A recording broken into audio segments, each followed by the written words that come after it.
दोस्तों, पीएफएमएस का नाम तो आप सबने सुना होगा। पीएफएमएस यानी पब्लिक फाइनेंशियल मैनेजमेंट सिस्टम, जिसको हिंदी में सार्वजनिक वित्तीय प्रबंधन प्रणाली कहा जाता है। दोस्तों, पीएफएमएस भारत सरकार द्वारा विकसित एक ऑनलाइन प्लेटफॉर्म है, जिसका उपयोग विभिन्न सरकारी योजनाओं के तहत फंड ट्रांसफर, पेमेंट मॉनिटरिंग और डायरेक्ट बेनिफिट ट्रांसफर डीबीटी को ट्रैक करने के लिए किया जाता है। साथियों, प्रदेश के बेसिक शिक्षा परिषद के तहत संचालित सरकारी विद्यालयों की वित्तीय पारदर्शिता और प्रभावी धनराशि प्रबंधन के लिए अब ये पीएफएमएस का भी इस्तेमाल होने लगा है। इस प्रणाली के तहत विद्यालयों को मिलने वाली धनराशि को अब जेडबीएसए खातों में भेजा जाता है। सबसे पहले यह धनराशि राज्य सरकार द्वारा जिले स्तर पर भेजी जाती है और जिले स्तर पर संबंधित विद्यालयों को लिमिट के माध्यम से उनके जेडबीएसए खातों में भेज दी जाती है और शिक्षकों द्वारा पीएफएमएस पोर्टल के माध्यम से प्रिंट पेमेंट एडवाइस यानी पीपीए जनरेट कर एसएमसी और सचिव यानी संयुक्त हस्ताक्षर दोनों के करने के बाद पीपीओ को बैंक में जमा कर दिया जाता है और जिसके बाद बैंक द्वारा धनराशि सीधा उनके वेंडर या लाभार्थियों के खाते में भेज दी जाती है। नमस्कार दोस्तों, मैं आपका दोस्त कमल कृपाल और आप देख रहे हैं मोबाइल साथी। अगर आप पीएफएमएस पोर्टल से पीपीए को अपने मोबाइल में डाउनलोड और प्रिंट करना चाहते हैं तो यह वीडियो आपके लिए है। आज हम आपको स्टेप बाय स्टेप बताएंगे कि कैसे आप अपने मोबाइल का उपयोग करके पीएफएमएस पोर्टल से पीपीए निकाल सकते हैं और इसे आसानी से प्रिंट कर सकते हैं। तो वीडियो को स्किप बिल्कुल ना करें, वीडियो को पूरा देखें, क्योंकि इसमें एक एक स्टेप वाइज आपको सारी जानकारी दी जाएगी। अगर यह वीडियो आपके लिए हेल्पफुल लगे तो इसे लाइक करें और दूसरे साथियों को भी साझा करें ताकि उनकी भी मदद हो सके। चैनल को नए साथी सब्सक्राइब कर लें जिससे उनको लेटेस्ट अपडेट और वीडियो पहले मिल जाए। सबसे पहले गूगल ब्राउज़र पर चलते हैं और गूगल ब्राउज़र पे आपको नया पेज खोलना होगा। ब्राउज़र पर आपको सर्च बार पे आकर के पीएफएमएस सर्च करना है। इसके बाद पीएफएमएस की वेबसाइट खुलेगी pfms.nic.in। इसके बाद इसको लॉगिन पर आना है। आपको लॉगिन पर आने के बाद आपको सबसे ज़रूरी चीज़ें जो जान लेनी है, ज़रूरी ये है कि अगर आपने पीपीए को एक्सपेंडिचर को आपने क्रिएट करके और डीए की आईडी में आपने सबमिट कर दिया है, यानी डीओ की आईडी से एक्सपेंडिचर जनरेट होता है और डीए की आईडी से एक्सपेंडिचर को अप्रूव किया जाता है और पीपीए को प्रिंट किया जाता है। तो डीओ की आईडी से अगर आपने पीपीए को जनरेट कर लिया है और इसके बाद डीए की आईडी में सबमिट कर दिया है, यानी कि आपका काम सिर्फ पीपीए को प्रिंट करना शेष रह गया है, तब तो आप यहाँ पर डीए की आईडी से लॉगिन करें। ठीक है। अगर अभी आपने कुछ काम नहीं किया है, आपको अभी एक्सपेंडिचर भी जनरेट करना है और डीए की आईडी में अप्रूवल के लिए भेजना है, फिर डीए द्वारा अप्रूव करना है, तब जाकर इसको पीपीए को आपको प्रिंट करना है। तो यहाँ पे आपको डीए की आईडी से नहीं, डीओ की आईडी से लॉगिन करना पड़ेगा। तो हम शुरू करते हैं ताकि आपको समझ में आ जाए। सबसे पहले हम एक्सपेंडिचर को जनरेट करेंगे और जनरेट करने के बाद डीए की आईडी से उसको अप्रूव करेंगे और इसके बाद उसको प्रिंट करेंगे। सारा प्रोसेस को कायदे से समझ लेते हैं। तो हमें एक्सपेंडिचर जनरेट करना है, तो हम यहाँ पर डीए की आईडी नहीं, डीओ की आईडी से इसको लॉगिन करने वाले हैं। इसके बाद यहाँ पे पासवर्ड प्रीफिल्ड है, इसलिए हमने यहाँ पे पासवर्ड जो है नहीं डालना है। इसके बाद इसको थोड़ा सा बड़ा कर लेते हैं कैप्चा कोड को, ताकि आसानी से खुल जाए, कोई दिक्कत ना हो। कैप्चा कोड डालते हैं। पोर्टल लॉगिन हो चुका है साथियों। और इसके बाद आपको आना है एक्सपेंडिचर पर आने के बाद आपको एक्सपेंडिचर को थोड़ा सा टाइप करना पड़ेगा। इसके बाद यहाँ पे एक्सपेंडिचर आ गया। मैनेज एक्सपेंडिचर से देख लेते हैं लेटर आईडी, क्योंकि लेटर आईडी लगभग सेम होनी चाहिए, सिर्फ नंबर आपका बदले। बार बार लेटर आईडी बदलनी नहीं चाहिए, उसका कोई मतलब नहीं है। हर बार आप नया लेटर आईडी जनरेट करेंगे, सिर्फ आप नंबर बदलेंगे तो एक सीरियल बना रहता है। लेटर आईडी सबसे ज़रूरी चीज़ है। SMC letter head, letter ID को सर्च करेंगे यहाँ पे। रिसेंट लेटर आईडी जिसका पीपी अभी जनरेट हुआ है और उसके एक नंबर आगे बढ़ा के नया लेटर हेड जो है रखेंगे। तो लेटर आईडी एक बार देख लेते हैं। Letter office order number latest कौन सा है अभी, थोड़ा जूम करेंगे। जूम करने के बाद देखिए ये 12, उसके बाद 13, 14, 18, 17, 18, 18 ही है सबसे लेटेस्ट। 18 को यहाँ पे क्लिक करेंगे। ये देखिए खुल गया। अब इस पे जो है हमको लेटर ऑर्डर को कॉपी करना है।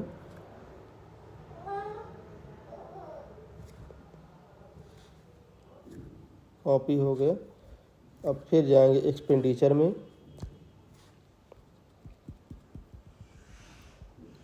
एक्सपेंडिचर में जाना है, स्कीम कोड सेलेक्ट करना है, इसके बाद अकाउंट सेलेक्ट हो गया। फिर वेंडर जिनके खाते में पैसा भेजना चाह रहे हैं उस वेंडर को यहाँ पे सेलेक्ट करेंगे।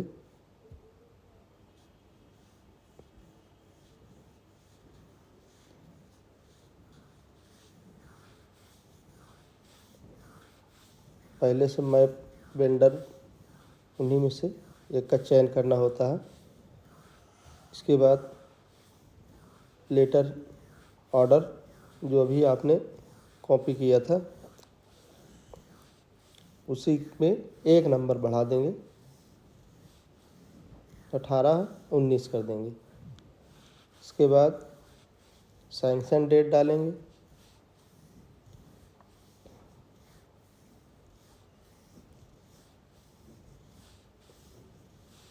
सैंक्शन डेट हमेशा एसएमसी बैठक की तारीख रखी जाती है।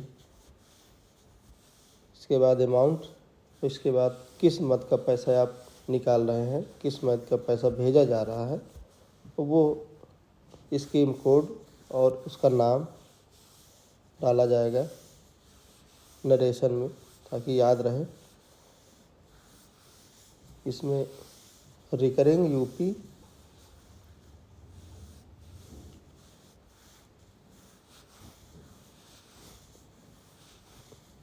RECURRING यूपी, यह स्कीम का नाम है, यानी कंपोनेंट का नाम है।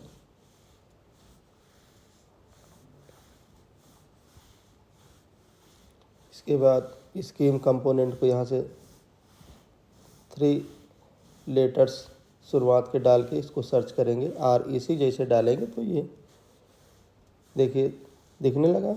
अब इसको हम यहाँ पे सेलेक्ट कर लेंगे। सेलेक्ट हो गया। अब एक्सपेंस टाइप में रेवेन्यू और परसेंटेज को खाली रखते हैं।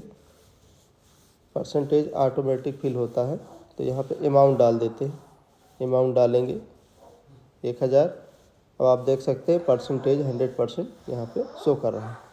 इसके बाद ऐड पे आते हैं, लेकिन यहाँ पे देखिए कुछ छूट गया है, सैंक्शन डेट। तो सैंक्शन डेट पहले डाल देते हैं, नहीं तो ये ऐड नहीं होगा। सैंक्शन डेट और ट्रांजैक्शन डेट भी डाल देते हैं।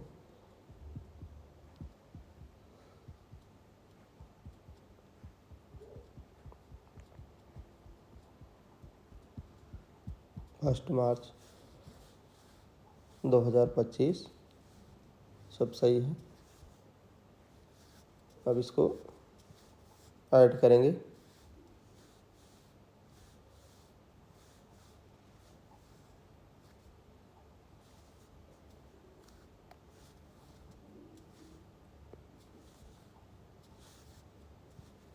सारी चीज़ें दुरुस्त हैं। अब ऐड करना होगा हमको। ऐड पर जाना है।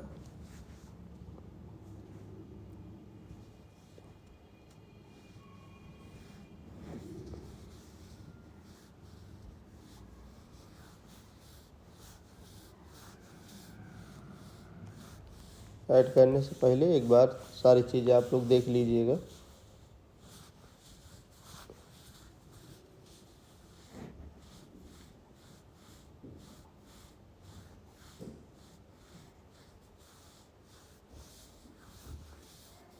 ऐड हो गया है। अब यहाँ से सेव करेंगे।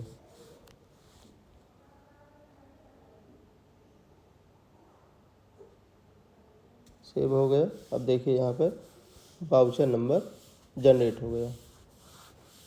वाउचर नंबर आ गया। इसके बाद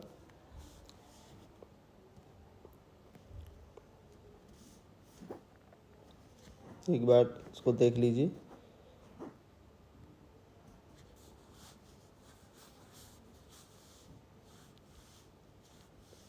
सारी चीज़ें एक बार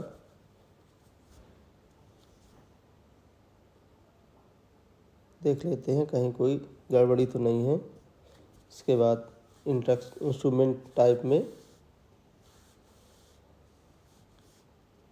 ये प्रिंट पेमेंट डिवाइस पे क्लिक करेंगे। इसके बाद इसको ऐड करेंगे। ये ऐड हो गया है।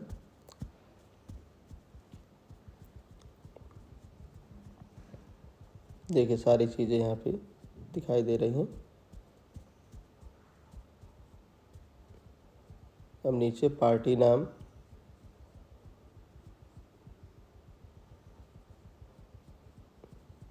और उनका IFSC कोड,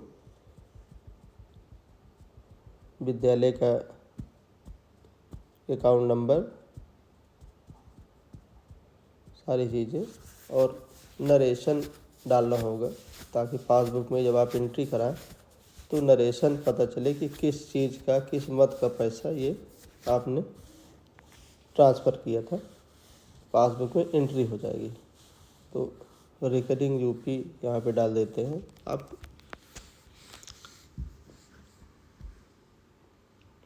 और कंफर्म कर देते हैं। जैसे आप कंफर्म करेंगे, ये थोड़ा सा प्रोसेसिंग टाइम लेता है कभी कभी।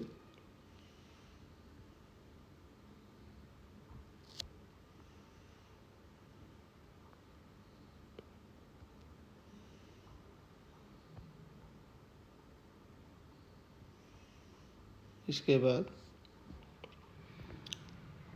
फाइनल सबमिशन से पहले चीज़ों को पुनः देखना है। इसके बाद फाइनल सबमिशन कर देना है। अब ये डीओ की आईडी के लिए, डीए की आईडी के लिए चला गया है अप्रूवल के लिए। अब डीए की आईडी को यहाँ से ओपन करेंगे। शुरुआती चरण, यूज़र नेम और पासवर्ड।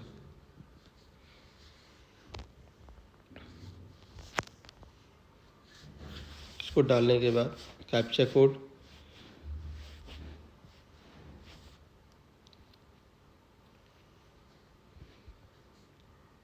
कैप्चा कोड डालकर लॉगिन करेंगे।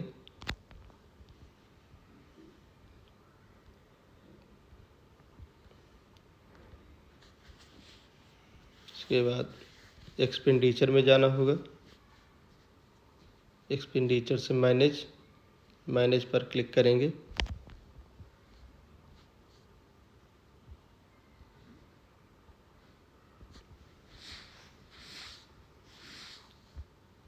दोस्तों मैनेज पे क्लिक हो गया है। अब आपको जाना होगा उस स्कीम कोड,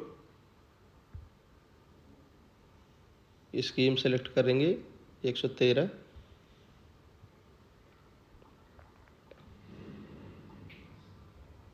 यूपी 113 समग्र शिक्षा। इसके बाद अकाउंट ऑटोमेटेड सेलेक्ट हो जाता है। अब आपको स्टेटस पे सबमिटेड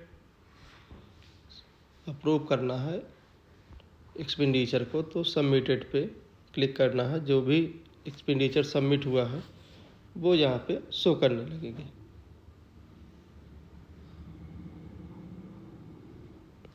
इसके बाद सर्च पे क्लिक करेंगे।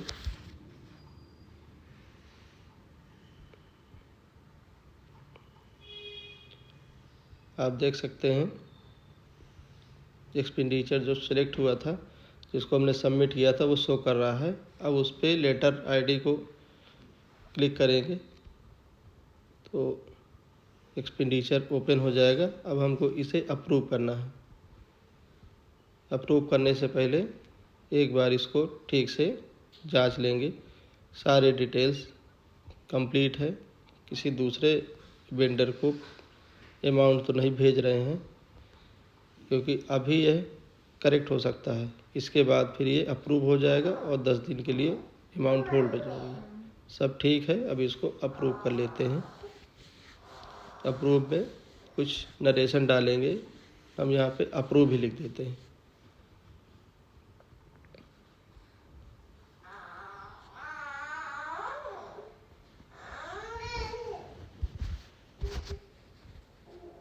अप्रूव लिख दिए हैं। अब इसके बाद इसको अप्रूव कर दिए। सक्सेसफुली अप्रूव हो गया है।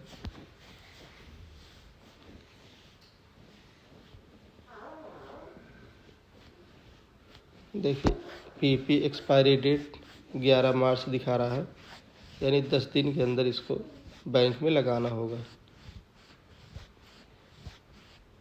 पीपीए को प्रिंट करना है।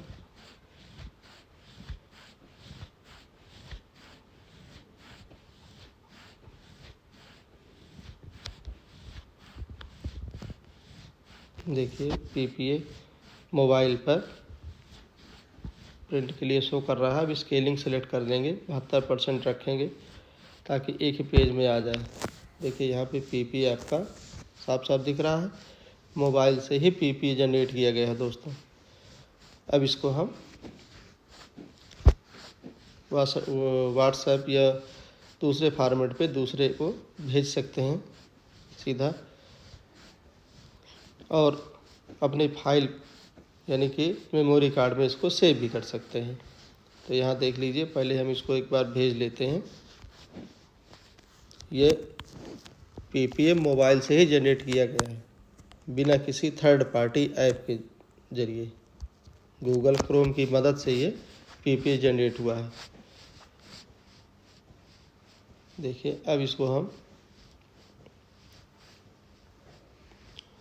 अपनी फाइल पे सेव भी करेंगे। एक एक स्टेप आपको बताया गया है दोस्तों।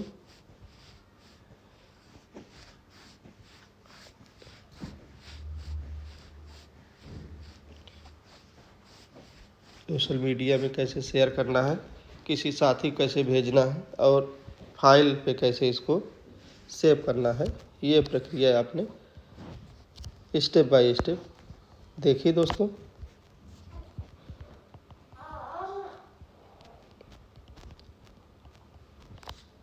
तो PFMS द्वारा पीपीए जनरेट कर मोबाइल से प्रिंट कैसे करना है, यह प्रक्रिया आपने समझ ली होगी। और ये वीडियो अगर आपको पसंद आया हो तो इसे लाइक और शेयर कर दें और चैनल को सब्सक्राइब कर दें।